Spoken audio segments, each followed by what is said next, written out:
listen, she married me, decided to marry me with 2 children, bro, from 2 separate marriages. Mm. Okay, that was nothing but God. Yeah. She had no children until she married me. Had no children at all whatsoever. She did not have to be with me. True. You mentioned earlier, once you gave your life fully over to Christ, Hmm. you had to make an apology over to your wife. Yes. What other apologies have you had to make since then? Made apologies actually to my ex-wives as well. Knowing what I know then, like I know now, I wasn't a Christian. I apologize for the things that I did as well too. You know what I'm saying? Just because I'm saved doesn't mean that I don't make it right. Just like Zacchaeus did in Luke 19, right? He said, if I've defrauded anyone, I'll pay back 4 times as much. So, the things that I may have done, how I was over here tipping over here, seeing this one, and over here seeing that one, that was wrong, regardless if I was saved or not. It was still wrong, right? So I had to make that right. I had to apologize for that. Had to apologize to my sons. You know what I'm saying? These are called consequences. So even though I'm sharing my story, these are consequences for wrong choices that I made. These are consequences for doing things outside of God's prescribed and his view of what marriage and family should look like. And so these are things that I had to deal with. So it's not that I was completely fully innocent. No, these were choices that I made, and I had to reap the consequences for these choices for 18 years. For 18 years, brother. So we need to talk about that as well too. Although we are involved, or fathers may be involved in this system, we got to also look in the mirror and say, okay, how did I get here? What warnings did I ignore? What roadblocks did I just go through? You know what I'm saying? What red flags did I turn a blind eye to? All of these things. So we don't want to act as though, we were just taking advantage of. No, there was some culpability on our part as well too, and we need to learn from that, help the next generation, help other men, and even some women, but other men in particular, to accept responsibility for their part in that dynamic. But once you've accepted your responsibility and once you have dealt with yours, you and I should not allow other people to try to rehash and try to resurrect your past as though you have not changed, as though you don't deserve justice, as though you don't deserve the rights that are afforded to you as a father to your children. Yeah, man. Well said. Well said. So you talked about passing information over to the next generation, and I don't know if you know this kind of an epidemic going on of generations of men saying they do not want to get married. They do not want to go through, Yeah, the things you've gone through. They're fearful almost of yeah. just what the court system can do, how women have so much of the power. It's your third marriage. What is it that made you get married again? Whew, man. I knew I wanted to be in a committed relationship, in marriage with someone. Brother, it was God. It was God sent. My wife is a God sent, bro. I can't even. There's no script for it.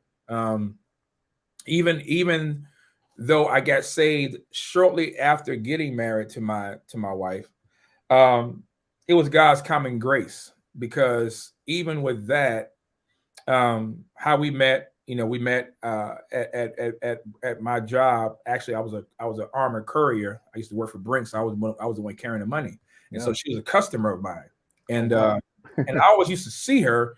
And so when I met her, I had my little receipt book, thing, my clipboard, and so she would sign it. I didn't want anybody else to sign it but her. Everybody else in the bank could have signed it, and they're like, well, "You need me to sign?" Like, no. I said, "I wait. I wait.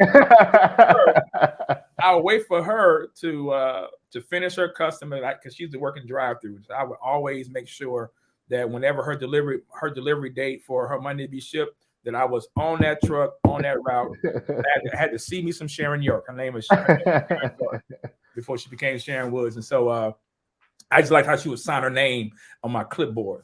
And so I would take that thing, man, like, oh wow, Sharon York. Okay, okay. So met her there, man, and how we met, and how God connected that, man. It was God's providence. It was God's timing, because he knew that I wanted to be in a relationship with someone that was going to love me, that was going to respect me. And I believe that was another thing. I didn't get the respect in my first two marriages, even though I wasn't a Christian. But this marriage here, man, I mean, this woman loves me with the love of God. She respects me. She respects my position as a head of this household, my authority as a man. She really, I mean, she knows her place and I know mine. We play our positions. None of us are perfect. So, and let me just say this too, though, Mel. When people always say, well, none of us are perfect, we need to stop saying that, because we'll never be that, right? Yeah. We'll never be that. But can we be obedient? Can we strive to just do what God says in our marriages? Right? I don't want to be a wife, right? I don't know nothing what it's like to be a wife. I'm learning by God's grace as we go through this marriage for 20 some years, what it means to be a husband, what it means to be a leader, what it means to be a father, what it means to be a protector, provide all of that. Yeah. That comes in stages, and it comes through life's experiences, right? So I knew in my heart that when we would have conversations, she and I, that she was the one, for me. I didn't hear any voices or anything like that, but you just know in your heart when you just have conversation with people, you hear their worldview, right? Yeah. What do you think about, marriage? Do you want to be married? What is your thoughts about children? She decided to marry me with 2 children, bro, from 2 separate marriages. Okay, that was nothing but God. Yeah. She had no children until she married me. Had no children at all whatsoever. She did not have to be with me, but God in His mercy and His grace allowed this woman to come into my life, take my children as her own, my 2 boys as her own, treated them as though they were her sons, and she still does to this very day, right? Not too many people. I mean, and first of all, she at first she said she wasn't even, that wasn't her thing. But God had to deal with her heart, right? You know what I'm saying? Because she didn't have to be with nobody with 2 kids from 2 separate marriages, and then had to deal with baby mama drama on top of that. And brother, trust me, when we got married, brother, she dealt with that, bro. I mean, having my income tax garnished for being behind on child support when I would lose my job and have to try to. Bro, the child support payments don't stop because you lose your job. Child support payments don't stop, man, because you're trying to get on your feet. And people don't care nothing about that. So my checks would be garnished and my income tax would be taken, and she went through all of that with me. And I want to say this as well too. This is a part of the story as well too.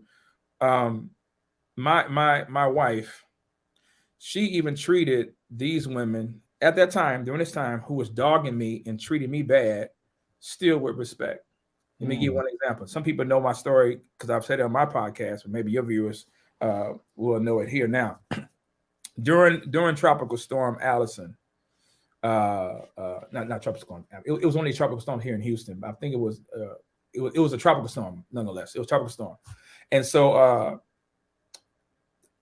Houston was flooded, bro. I mean, it was completely flooded. So my second wife, ex-wife, her car was flooded. She didn't have a way to get to work. We had 2 cars. Me and my wife had 2 cars, and she said, maybe we can let her use our car to get back and forth to. Like who?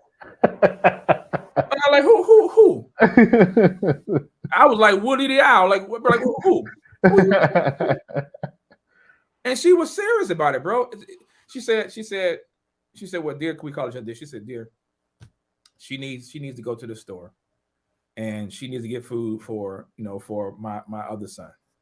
She said, not only did she do that, bro, but my wife would pick up my ex-wife and take her to work. Pick her up. She would pick her up from work and bring her home until she got her car fixed.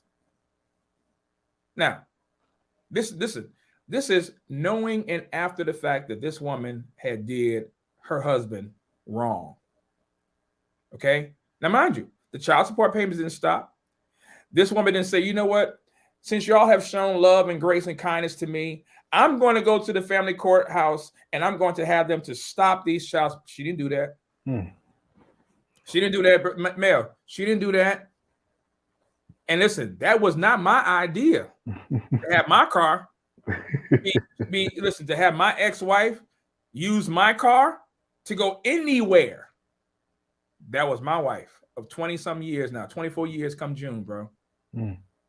Who I know that was God's love being shown to someone who was treating me as an enemy, right? That's what Paul says, heaping hot coals upon their head, right? It didn't change the dynamic. She still would do wrong to me. But my wife never regretted that. See, we're gonna talk about what a real man is. That's a real woman, because she didn't have to put up with that. Yeah. You know what I'm saying? And how many women would do that? How many women would say, hey, I know this person is trying to destroy my husband, but for the sake of his son who needs to get, back and forth to whatever, or she did it, bro. She did that. So, I'm not speaking from a place, man, where I can't relate to a lot of these men who are going through this stuff, brother. We've gone through it. But God was faithful to us. He had kept us through this. Even in spite and despite the attacks, despite the misrepresentations and stuff like that, man. Again, when these women lie and have fathers to be seen as deadbeats or be seen as absentee fathers, and then what happens when these kids find out the truth, man? What happens? Matter of fact, man, what happens when the father is gone? He may have died. You see what I'm saying? These women don't think like this. They only think in that moment. They only think about themselves. Because you can't tell me you're thinking about these children doing what you're doing to these fathers like that. And if you are a professing Christian, and I use the word professing with air quotes, you need to really examine yourself. You really need to ask yourself, am I truly saved? Because how the Bible says love does not seek ill toward his neighbor. Love does no harm to his neighbor. So how can I say I love God? He says, whom you have not seen, and hate your brother who you do see.